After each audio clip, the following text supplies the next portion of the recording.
2024년을 우리가 맞이해서 이제 한 달이 지났습니다. 2024년, 특별히 올 한 해는 굉장히 중요한 한 해를 우리가 보내게 될 것 같습니다. 정치적인 이유도 있겠습니다만 우리의 삶에 2024년은 상당히 중요한 한 해가 될 것입니다. 그런데요, 가짜뉴스, 특별히 가짜뉴스와 음모론 때문에 우리가 더 정신을 바짝 차려야 합니다. 지난 대통령 선거, 우리가 기억하시는 그 대통령 선거와 한국의 또한 대통령 선거, 그리고 이 코비드-19 관련해서 엄청난 가짜뉴스가 만들어졌습니다. 단순히 뉴스가 음모론에 빠져서 사회적이고 정치적인 혼란을 만들어냈습니다. 특별히 최근 몇 년간 음모론, 이 컨스피러시, 이 디어리라고 하는 이 음모론 때문에 미국은 혼돈을 상당히 많이 맞이했습니다. 사실 저와 여러분들도 그 혼돈 속에 지금 살고 있습니다. 우리가 돌이켜보면 어떤 음모론, 어떤 가짜뉴스에 우리는 노출되어 있었고 또 나는 거기에 편향되어 있었는지 한번 돌아보시죠.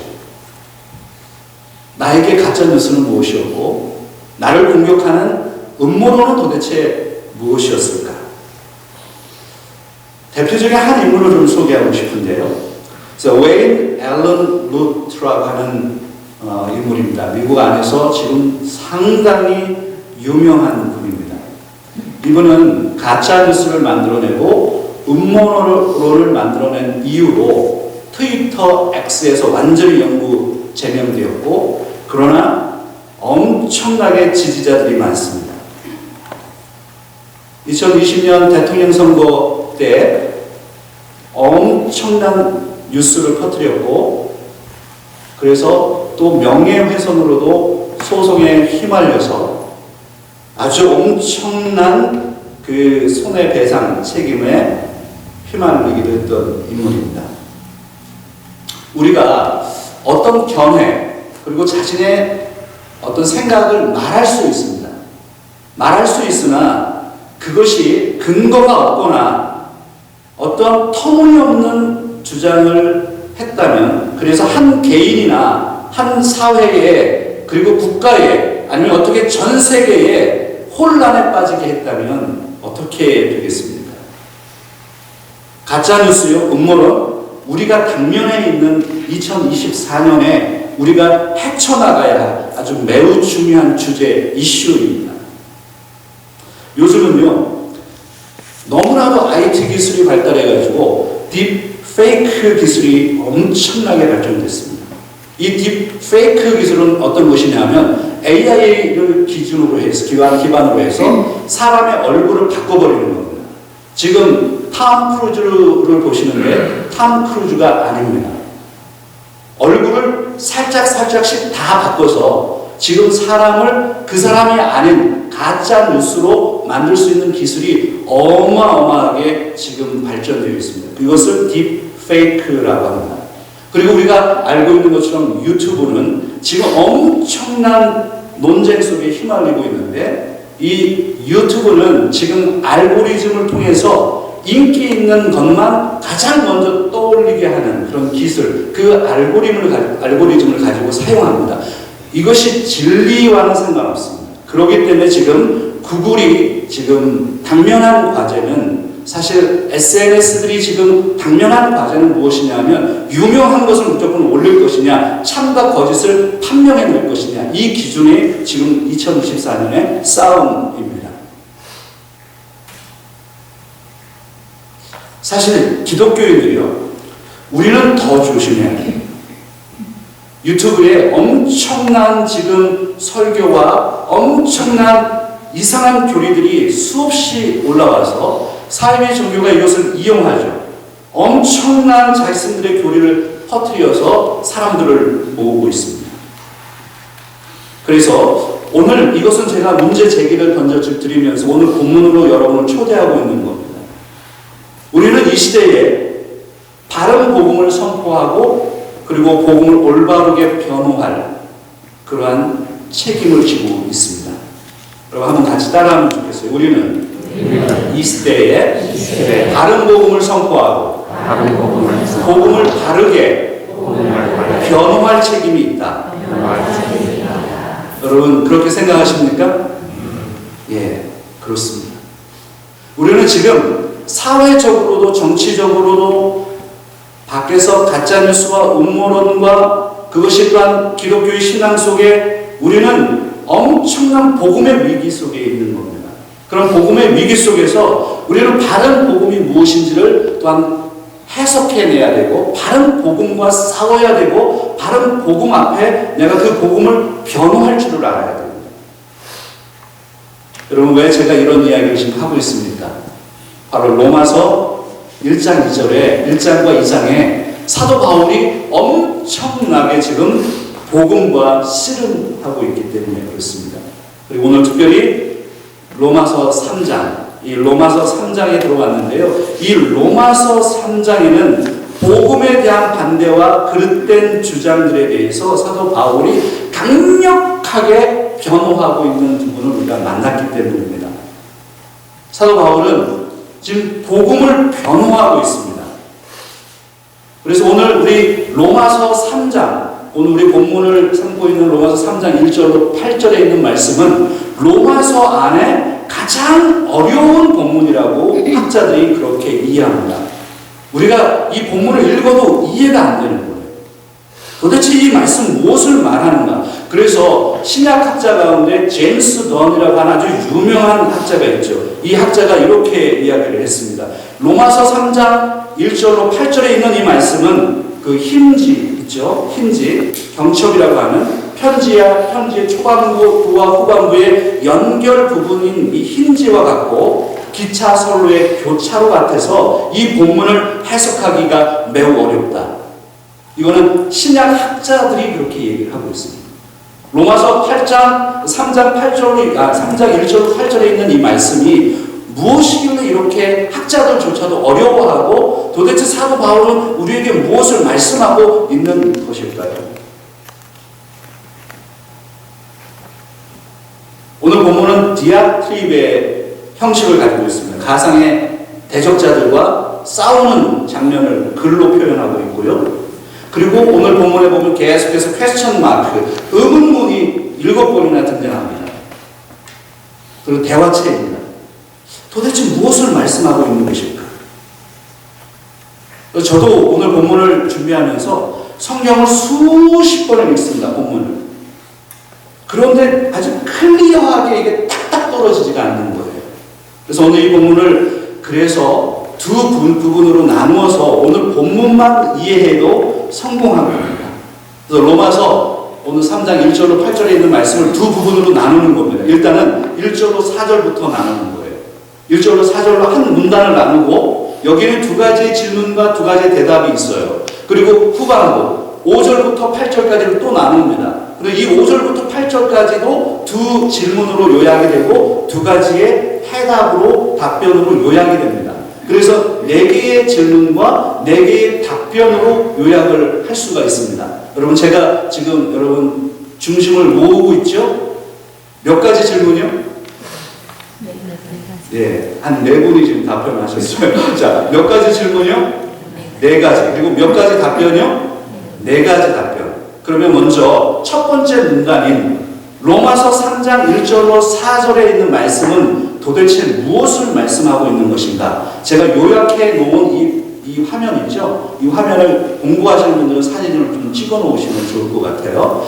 일단은 본문을 먼저 들어가 보겠습니다. 로마서 3장 1절, 2절에 있는 말씀을 읽고 이 본문을 화면을 넘겨주세요. 본문 같이 읽겠습니다. 그런즉 유대인의 나음이 무엇이며 할례의 유익이 무엇이냐? 범사의 반응이 우선은 그들이 하나님의 말씀을 맡았음이니라. 아멘. 첫 번째 유대인의 질문. 바울이 사실은 유대인들이 끊임없이 바울을 공격하고 있기 때문에 바울이 자기가 질문하고 자기가 대답하는 형식을 빌어서 이 논증을 벌이는 겁니다. 첫 번째 논증, 바울의 질문과 답변을 통한 첫 번째 논증은 바로 어떤 질문이냐면요. 유대인이 되는 것이 무슨 유익이 있는가? 라고 하는 질문입니다. 도대체 유대인은 어떤 유익이 있을까요? 사실 로마서 1장과 2장의 논증을 보면 부정적인 해답을 기대하잖아요. 유대인들이 다 같이 이방인과 심판을 받는다고 했으니까 유대인에게 무슨 유익이 있겠어요? 우리는 그런 답변을 기대하잖아요. 그런데 2절에 보세요. 2절에 보면 해답은 그렇습니다. 범사에 많다. 유대인들이 유익이 많다는 거예요. 그 유대인의 유익이 무엇인가요? 그 유익은 유대인들은 하나님의 말씀을 받았다라는 거예요. 그래서 유대인의 유익이라는 거예요. 사도 바울이 지금 유대인과 싸움하고 있지만 유대인들을 부정하는 게 아닙니다. 유대인들이 하나님의 말씀을 받았다라고 하는 것을 부정하지 않습니다. 유대인은 그런 유익이 있다라는 거예요. 그럼에도 불구하고 하나님 앞에서 유대인들이 하나님 앞에 행위로 심판받는다는 것을 2장에서 말씀하고 있잖아요. 근데 이 부분을 소프트하게 던지면서 두 번째 논증으로 넘어가 보겠습니다. 바로 두 번째 논증은 3절과 4절에 있는 말씀이에요. 오늘 본문을 좀 들여다보세요. 같이 읽겠습니다. 어떤 자들이 믿지 아니하였으면 어찌하리요? 그 믿지 아니함이 하나님의 믿으심을 패하겠느냐? 그럴 수 없느니라. 사람은 다 거짓되되 오직 하나님은 참되시다 할지어다. 기록된 바 주께서 주의 말씀에 의롭다함을 얻으시고 판단받으실 때에 이기려 하심이라 함과 같으니라. 두 번째 논증, 바울의 두 번째 논증은 무엇이냐면 바울의 질문이 무엇입니까? 유대인이 신실하지 못하다면, 그래, 유대인이 그런데 신실하지 못하다면 하나님의 약속은 무효가 되는 것인가? 이 질문을 하고 있죠. 말씀을 받았지만 유대인들은 끊임없이 심판을 당한다고 유대인의 입장에서 생각해 보세요. 그러면 유대인들이 계속해서 심판을 받으면 하나님은 신실하신 분이에요? 이거 질문하는 거죠. 유대인들이 지금 이 공격을 하고 있는 겁니다. 그때 사도 바울이 이렇게 답변하죠. 4절에 있는 말씀에 결코 그럴 수 없다. 하나님은 신실하시다. 라고 답변합니다. 여러분 한번 따라하면 좋겠어요. 하나님은 신실하시다. 도대체 이 말씀이 무엇인지 잘 따라오셔야 돼요. 오늘 집중해 주셔야 돼요. 그럴 수 없다. 나대도 그럴 수 없다. 아니다. 하나님은 너희들이 생각하는 유대인들, 너희들이 생각하는 것처럼 하나님은 너희들 때문에 변화되시는 분이 아니시다. 하나님은 항상 신실하시다. 그래서 4절에 있는 후반부에 보면요. 시편 51편에 있는 4절에 있는 말씀을 인용하고 있습니다. 시편 51편이 누구의 시편이죠? 다윗의 시편입니다. 어떤 상황에서요? 다윗이 바세바와 간음한 후에 지은 시편이 51편이죠. 시편 51편 4절을 한번 읽어보겠습니다. 화면에 보시면요. 시편 51편 4절 같이 읽겠습니다. 내가 주께만 범죄하여 주의 목전에 악을 행하였사오니 주께서 말씀하실 때에 의로우시다 하고 주께서 심판하실 때에 순전하시다 하리이다. 무슨 이야기냐면 내가 다윗이 주께 범죄했는데 하나님께서 나를 의롭다고 하신다는 거예요. 이게 도대체 무슨 이야기예요? 내가 범죄했는데 하나님은 의롭다라고 한대요. 하나님은요, 우리가 범죄했다고 해서 하나님이 하나님의 약속을 어기지 않으신다. 변화시키지 않는다. 사람들이 심판받아요? 그래서 하나님이 유대인들을 심판한다고? 그럼 우리는 약속의 자손인데 하나님이 왜 우리 민족을 심판합니까? 그러면 하나님 불의하신 분이시네요. 이렇게 질문하는 거잖아요. 다윗이 지금 범죄했는데 하나님 왜? 그런데 사도 바울이 지금 논증하는 거죠. 사도 바울이 다윗이 범죄했지만 다윗이 의롭다 했다라는 의미는 무엇이냐면 하나님은 사람들이 어떻게 행동하는지에 대해서 영향받지 않는다는 거예요. 그 말은 무슨 이야기냐면 하나님은 언제나 신실하시고 언제나 변함없으시다는 겁니다. 그렇다고 해서 우리가 계속 범죄해도 된다는 얘기가 아니에요. 하나님 우리의 범죄에 대해서 하나님이 우리를 응징하고 징벌하는 부분들이 있겠지만 근본적으로 하나님의 약속과 언약은 신실하시다라는 것을 논증하는 부분입니다. 자, 잘 따라오셨어요. 이 부분을 도대체 이게 무슨 말이야? 조금 더 들어보시면 더 이해가 되시죠? 첫 번째 문단을 이렇게 끝냈습니다. 자, 두 번째 문단으로 좀 넘어가면요. 두 번째 문단은 로마서 3장 5절로 8절에 있는 말씀입니다. 이 문단에 두 가지 질문이 담겨져 있다고 했어요. 조금 더 유대인들이 바울을 압박하는 그런 논쟁입니다.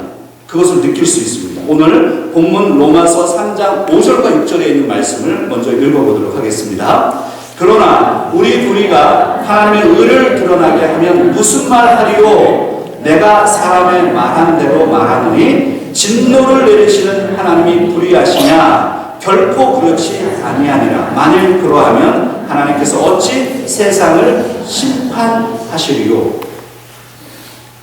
이 논쟁은 이 논증은 무엇이냐면요. 로마서 3장 1절부터 4절은 사도 바울이 자신이 질문하고 자신이 답변하는 형식으로 유대인의 유대인의 이의 제기를 반박하고 있죠. 복음을 변호하는 것입니다. 그런데 오늘 로마서 3장 5절부터 8절까지는 유대인들의 언어를 빌어서 유대인들이 바울을 직접 공격하는 단어를 사용합니다. 여기에 우리라고 하는 단어 찾으셨죠? 우리가 누구일까요? 우리 불의가 하나님의 의를 드러나게 하면 무슨 말 하리요? 여기서 우리는 누구일까요? 바로 유대인들입니다. 그리고 7절에 잠시 후에 살펴보겠습니다만 7절에는 나라고 하는 단어가 등장하는데 우리와 나는 유대인들입니다. 유대인들이 지금 사도 바울을 강력하게 공격하고 있어요. 사도 바울이 전하는 복음을 공격합니다. 가짜 뉴스를 퍼뜨립니다. 음모론에 빠지도록 엄청난 씨름을 지금 하고 있습니다. 유대인들은.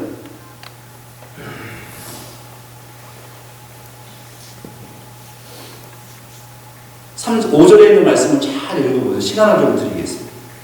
그러나 우리 불의가 하나님의 의를 드러나게 하면 무슨 말 하리요? 이 도대체 이게 무슨 말씀입니까?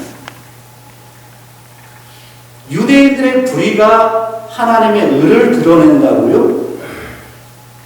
이것은 유대인들이 불의하기 때문에 하나님이 심판하신다는 거예요. 심판하시니까 하나님은 공의를 드러낸다는 거예요. 그러니까 유대인들을 심판하는, 그래서 계속해서 유대인들을 잘못해서 유대인들이 받는다면 하나님은 의로운 사람이 되는 것 아니냐? 그런데 왜 또 우리를 심판하려고 하느냐라고 하는 질문입니다.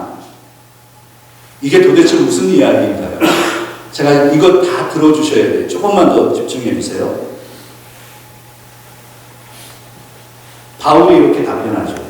6절에 결코 그렇지 않다. 하나님의 심판은 정당하다. 이것을 논증하는 거예요.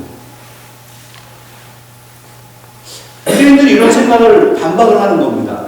지금 사도 바울이 우리가 심판을 당한다면서 우리 유대인들이 심판을 당하면 하나님은 공의가 드러나는 것이고 그러면 됐지 왜 또 우리를 계속해서 심판을 한다고 하느냐? 그러면 하나님 불의해지는 거 아니냐? 하나님을 계속 공격하는 거예요. 사도 바울을 공격하는 거예요. 하나님의 성품을 깎아내리고 싶어 하는 겁니다. 가짜 뉴스를 만들어서 KO시키고 싶어 하는 거예요. 그런데 사도 바울이 어떤 분입니까? 넘어가지 않아요. 하나님은 공평하신 분이고 하나님은 정당하신 분이시다. 그리고 마지막 네 번째 논박으로 넘어가 보겠습니다. 7절과 8절에 있는 말씀인데요. 7절과 8절에 있는 말씀 같이 읽도록 하겠습니다. 그러나 나의 거짓말로 하나님의 참되심이 더 풍성하여 그의 영광이 되었다면 어찌 내가 죄인처럼 심판을 받으리요? 또는 그러면 선을 이루기 위하여 악을 행하자 하지 않겠느냐? 어떤 이들이 이렇게 비방하여 우리가 이런 말을 한다고 하니 그들은 정죄하는 것이 마땅하니라. 네 번째 반박, 네 번째 논증.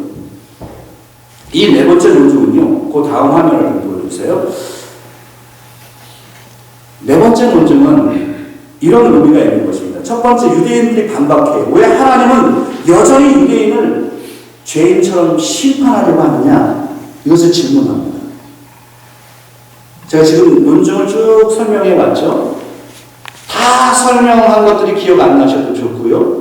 이것이 도대체 무슨 말씀인지 이해가 안 되셔도 괜찮은데, 지금 유대인들은 끊임없이 사도 바울이 전하는 복음을 공격하면서 유대인들이 심판당한다는 것을 피해보고 싶은 거예요. 유대인들의 개념은 무엇이냐면 유대인들은 심판당하지 않는다는 거예요. 이게 유대인들의 관념인 거예요. 왜냐하면 유대인들은 원래 선택받은 민족이라고 자신들이 생각하고 있기 때문에 유대인들이 심판당한다는 것을 이야기하는 사도 바울의 복음을 듣고 싶지 않은 거예요.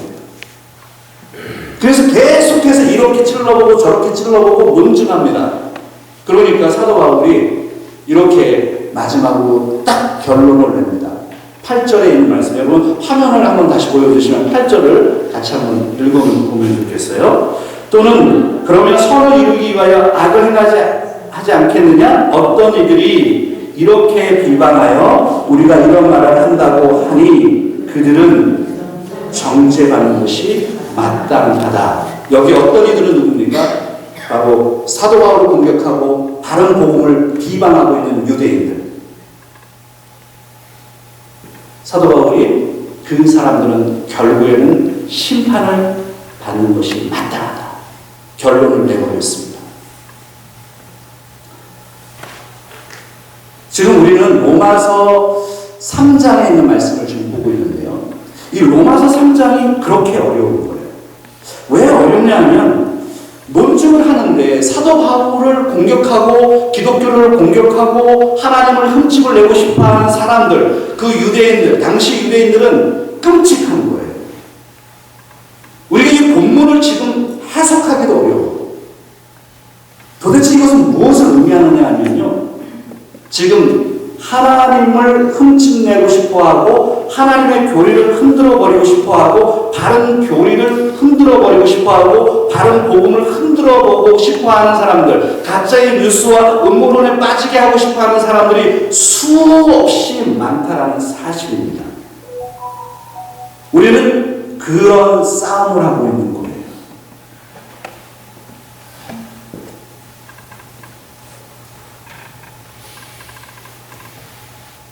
가짜뉴스를 퍼뜨리고 음모론을 퍼뜨려서 병들게 하고 싶은 겁니다. 놀랍죠? 그게 바로 사탄이 하는 일입니다. 사탄은 우리를 공격합니다. 우리를 병들게 합니다. 우리를 미혹시킵니다. 미혹의 영역입니다. 지금 이 시대는 우리를 엄청나게 공격합니다. 사실 지금 우리의 매스미디어, SNS와 같은 그 미디어를 통해서 우리를 엄청나게 미혹시킵니다. 가짜뉴스를 만들어내고 음모론에 빠지게 합니다. 교회를 병들게 합니다. 사도 바울은 지금부터 2000년 전에 이 싸움을 하고 있었던 거예요. 하나님을 흠집내고 싶어하고 하나님을 무너뜨리고 싶어하고 예수 그리스도의 그 십자가의 사건을 무너뜨리고 싶어하고 예수 그리스도의 그 권능을 무너뜨리고 싶어하고 예수를 따르는 사람들을 패배시키게 하고 싶어하는 그러한 엄청난 공격과 논리 속에서 사도 바울이 이 복음을 지켜내기 위해서 로마서 1장, 2장, 3장을 거쳐서 엄청난 싸움을 하고 있는 것을 우리가 들여다볼 수 있어요. 그래서 오늘 이 본문을 통해서요, 한 가지 적용점을 좀 나누도록 하겠습니다. 여러분 잘 따라오셨어요? 이제 분위기를 좀 바꿔야 되겠죠? 옆에 계신 분들에게 좀 인사하겠습니다. 잘 하셨습니다. 잘 따라오셨습니다. 설교하는 저는 죽겠습니다. 그래서 이 한 가지 적용점을 좀 나누고 싶어요. 오늘 본문을 통해서 하나님의 신실하심을 변호하라. 하나님의 신실하심을 변호하라. 여러분 한번 같이 따라하면 좋겠어요. 하나님의 신실하심을 변호하라.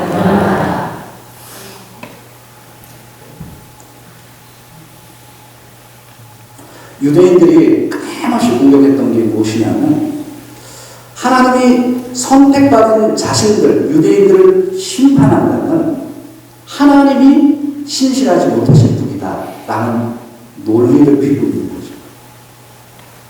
여러분 맞습니까? 하나님이 유대인들을 심판하면 하나님은 신실하신 분이 아닌 거예요. 하나님이 나 같은 사람을 심판하면 하나님이 잘못되신 건가요? 이 논리에 빠져 있는 거죠. 그래서 오늘 우리는 이러한 가짜뉴스, 음모론에 빠지지 않기 위해서는요, 성경의 하나님을 제대로 이해하는 게 중요합니다. 그 가운데 오늘 본문과 관련된 하나님의 신실하심이에요. 하나님의 신실하심을 알아야 되고 하나님의 신실하심을 경험할 수 있어야 돼요. 신명기 7장 9절에 있는 말씀인데요. 신명기 7장 9절에 있는 말씀 한번 같이 읽기를 원합니다. 그런즉 너는 알라 오직 내 하나님 여호와는 하나님이시요 신실하신 하나님이시라. 그를 사랑하고 그의 계명을 지키는 자에게는 천대까지 그의 언약을 이행하시며 인애를 베푸시되. 믿습니까? 아멘. 하나님은 신실하신 분이심을 믿습니까? 하나님은 신실하시다.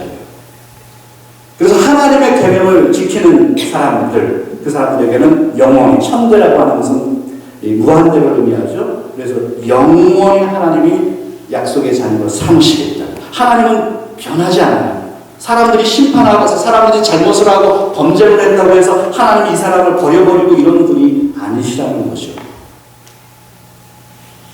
우리가 먼저 알아야 하나님의 성품은 구원받은 우리, 한결같이 하나님은 우리의 구원을 유지시키시고 우리를 용서하시고 우리를 사랑하신다는 사실입니다.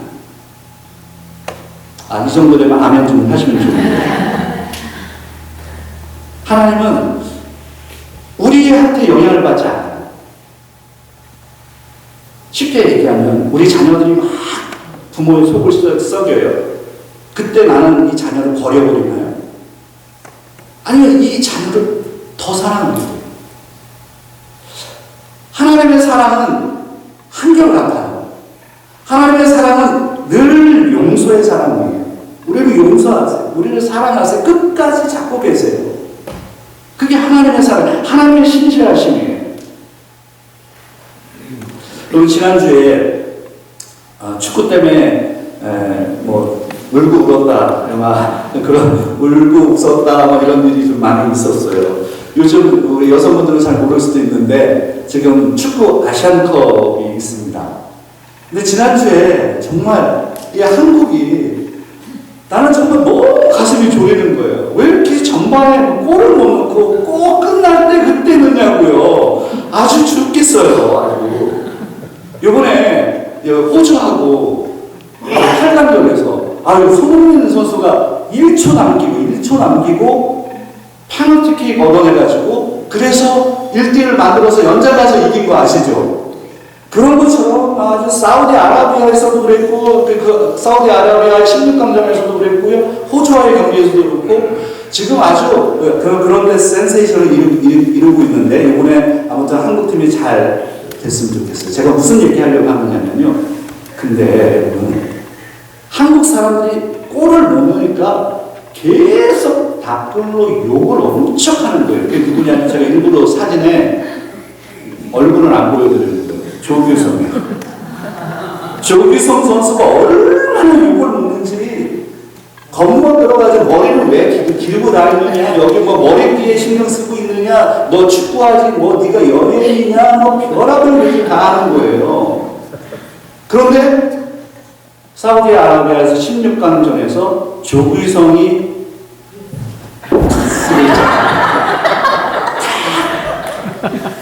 골 한 방 머리를 딱 넣으니까 또 완전히 회복돼가지고 영웅이 된 거야. 조규성 내가 그럴 줄 알았다고. 아무튼 여러분 제발 좀 그러지 말자고. 그래서 저는 조규성 선수가 굉장히 욕을 먹어서 저도 관심 있게 봤는데 얼굴이 홀쭉하게 되어 있는 거예요. 너무나 스트레스 받아서. 생각을 해보세요. 조규성 선수가 만약에 골을 못 넣었다 하더라도 이 사람이 그러면 전 국민에게 욕을 먹는 사람이 된다고 생각해요. 얼마나 끔찍해요. 우리 그런 사람 되면 안 됩니다. 하나님은요. 하나님은 우리가 골을 넣든 말든 상관하지 않아요. 사람들은요, 팬들은 골을 넣는 걸 원해. 하나님은 내가 지금 인생에서 내가 골을 넣든 말든 하나님은 그거 관여하지 않는다는 거예요. 하나님은 늘 변함없어. 늘 신실해. 하나님은 왜냐하면 하나님께서 항상 골을 넣어주시기 때문이죠. 하나님은 신실하신 분이에요. 들어갔다 갔다 들어갔다 미워했다가 조금만 골 넣으면 또 좋아했다가. 만약에 하나님이 그런 분이라면 내가 열심히 나와서 신앙생활을 하면 하나님이 나를 사랑해 주시고 내가 방랑하면 하나님이 나를 미워하시고 그런 하나님이 아니라는 거예요. 그래서 오늘 먼저 기억해야 될 것이 내가 믿는 하나님에 대한 확신을 가지세요. 우리가 믿는 하나님은 나의 어떤 변덕스러움에 영향받지 않으시고 하나님은 늘 나와 함께하며 늘 약속을 지켜내시는 하나님이시라는 사실입니다. 설교를 좀 정리하겠습니다. 창세기 3장에 보면 창세기 3장에 아담과 하와가 타락하는 장면이 등장하죠. 사탄이 뱀을 가장해서 유혹합니다. 동산 중앙에 있는 선악을 알게 하는 과일을 먹지 마, 열매를 먹지 말라. 그런데 하와와 아담은 그 하나님의 명령을 어겨버립니다. 불순종하죠. 결국에 그들의 불순종으로 인해서 타락이 되고 인류가 타락하게 되고 우리는 구원받을 수 없는 존재가 되어버린 거죠. 하나님은 도대체 그러면 이때 어떻게 하셨어요? 우리가 잘못을 저질렀을 때 우리를 심판하실 뿐만 아니라 하나님은 동시에 구원을 만들어 가시며 구원을 이루어 가시는 분 아니십니까? 그래서 하나님께서는 그때 예수 그리스도의 복음을 설명해 주시잖아요. 가죽옷을 입혀서 바로 피 흘림을 상징하게 하고 피 흘리시는 자신의 아들 예수 그리스도가 이 땅에 와서 십자가에서 달려 돌아가셔서 바로 그 십자가에서 우리를 구원을 계획하시고 계시고 그것을 이루어 가십니다. 하나님은 우리가 망가뜨린 이 세상을 하나님이 그것을 완성시켜 가시죠. 우리의 죄의 문제를 하나님의 구원의 문제로 바꾸어 가시는 하나님의 손길을 보게 되는 것입니다. 오늘 저와 여러분은 세상에 살면서 실패하기도 하고 하나님의 말씀을 어기기도 하고 범죄하고 하나님의 말씀대로 반대로 가고요. 우리는 그렇게 살지만 하나님께서 우리에게 신실하시다. 그래서 고린도전서 15장 22절에 있는 말씀에 이렇게 기록합니다. 같이 한번 읽겠습니다. 사망이 한 사람으로 말미암았으니 죽은 자의 부활도 한 사람으로 말미암는도다. 아담 안에서 모든 사람이 죽은 것 같이 그리스도 안에서 모든 사람이 삶을 얻으리라. 할렐루야. 사람에 의해서 우리에 인해서 범죄가 일어나지만 하나님 그 범죄의 현장을 구원의 현장으로 바꾸어 가시는 분이십니다. 여러분 실망하지 마세요. 우리는 하나님 앞에 늘 범죄한 자들입니다.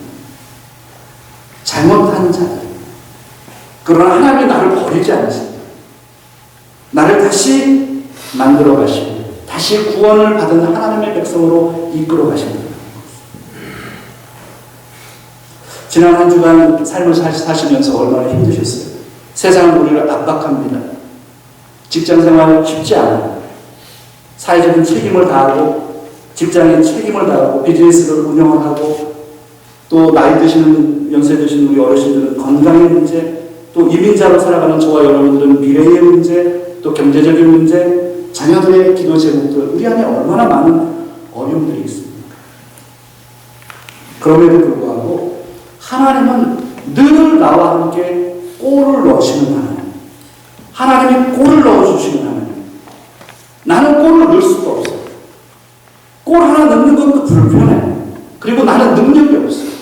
그런데 하나님께서 하나님이 골을 넣어주시는 내 인생에서 늘 페널티를 하나님이 차시는 거죠. 하나님이 차시고 실패가 없으신 하나님. 그래서 나는 그 하나님의 손길 안에 살아가는 겁니다. 사랑하는 여러분, 실망하지 마시고 신실하신 그 하나님 붙잡고 한 주간도 승리하게 되시기를 주의 이름으로 부탁드립니다. 기도하겠습니다.